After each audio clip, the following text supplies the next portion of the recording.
প্রথমে 3 লাখ টাকা নিয়েছে, পরে আবার নীতি 5-6 লাখ টাকা পর্যন্ত ওদের কাছে নয়।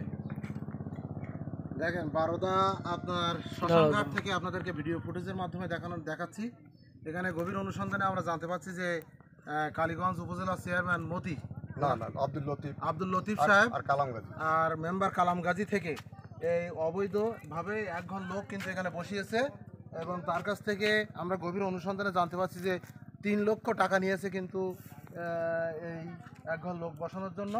এবং এখানে বিশাল ঘের দখল করে শ্মশানঘাটার এই সম্পত্তি দখল করে কিন্তু একজন লোক বসে গেছে। এর মূল হোতা হচ্ছে প্রাক্তন চেয়ারম্যান আব্দুল লতিফ এবং মেম্বার কালাম। এই বিষয়ে এখানে শ্মশানের একজন কর্তৃপক্ষের সাথে সরাসরি কথা বলবো। দাদা, আপনি কথা বলেন। আমি কার্তিক চন্দ্র সরকার, এই শ্মশানঘাটের আমি প্রতিষ্ঠা হলো ব্যক্তি। আমরা এখানে সবাই মিলে, সব মিলেতে হিন্দু ভাইরা মিলে আজ 30 বছর আমাদের শ্মশানঘাটটা প্রতিষ্ঠিত। এখানে বাবার ধাম। এখানে হয় 5 তারিখের পরে এই 8 নম্বর ওয়ার্ডের মেম্বার কালাম গাজী এবং আব্দুল লতিফ মোড়ল প্রাক্তন চেয়ারম্যান, তাদের ষড়যন্ত্রে ওই যে ব্যক্তি আকিম যাকে বসিয়েছে, আর ওর বাবা হলো আকিমের ঘরটি আপনাদেরকে দেখাচ্ছি, ওই কিন্তু বসে আছে আর এই ঘেরও দখল করে আছে। এই ঘের কি আকিম দখল করছে? এখন ওরাই নিয়ন্ত্রণে রাখছে, আমরা ওরা স্বীকার করিনি। প্রায় 2-2.5 বিঘে জমি সহ ওই বাড়িটা দখল করে আছে, প্রায় 3 লক্ষ টাকা নিয়েছে। আমরা শুনতে পাচ্ছি যে প্রাক্তন চেয়ারম্যান আব্দুল লতিফ এবং মেম্বার কালাম, সেই দৃশ্য কিন্তু আপনাদেরকে দেখাচ্ছি।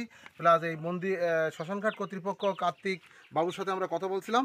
শ্মশানঘাটটা যে পর্যন্ত আছে আপনাদেরকে ঘুরে ঘুরে দেখানোর চেষ্টা করছি। সেই শ্মশানঘাটটা হচ্ছে এখানে দেখেন, এই কিন্তু এখানে সমাধি স্থাপন করা হয়, সেই দৃশ্য আপনাদেরকে দেখানোর চেষ্টা করছি।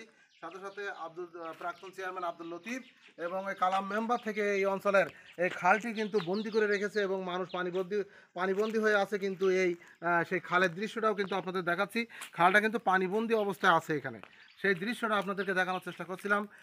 এ বিষয় নিয়ে অমিত সাহেব, ওনার কথা একটু বলেন যে আসলে আমাদের কালীগঞ্জের অ্যাসিস্ট্যান্ট সহকারী কমিশনার ভূমি অমিত কুমার বিশ্বাস, উনি নিজে সরজমিনে তদন্ত করছিল, করে ওনাদের বলে গেছিল আপনারা 1 মাসের ভিতরে এখান থেকে ঘর দরজা ভেঙে উঠে যাবেন। এবং এই খাল আমি উন্মুক্ত ঘোষণা করে গেলাম। এবং এই খালে যে পানিবন্দি হয়েছে, আমরা ইউনো স্যারের কাছে ফোনে বলেছি। ইউনো স্যার আমার বললো আপনাদের মেম্বারের নাম্বার দেন, মেম্বারে বলে দিচ্ছি, উনি বাদ কাটি দেখ। আমি বললাম স্যার মেম্বারে বলে লাভ হবে না। তো বললো তাহলে আমি চেয়ারম্যানের বলছি। উনি চেয়ারম্যানের বলছিল কিনা জানি না। আমরা এখান থেকে 2 দিন আগে রেভিনিউ স্যারের বলেছি। রেভিনিউ স্যার আমাদের সামনে ইউনো স্যারের ফোন দিয়েছে যে এক্ষুনি তুমি ব্যবস্থা নাও, ওই বাদ কাটো।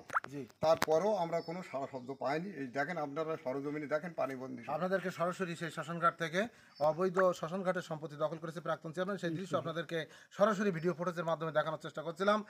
কালীগঞ্জ উপজেলার বারোদা থেকে সরাসরি বারোদা থেকে আপনাদেরকে শ্মশানঘাটটা থালনা মৌজা, এটা একবার বারোদা থালনা পাশাপাশি, এটা থালনা মৌজায় এই শ্মশানঘাটটা।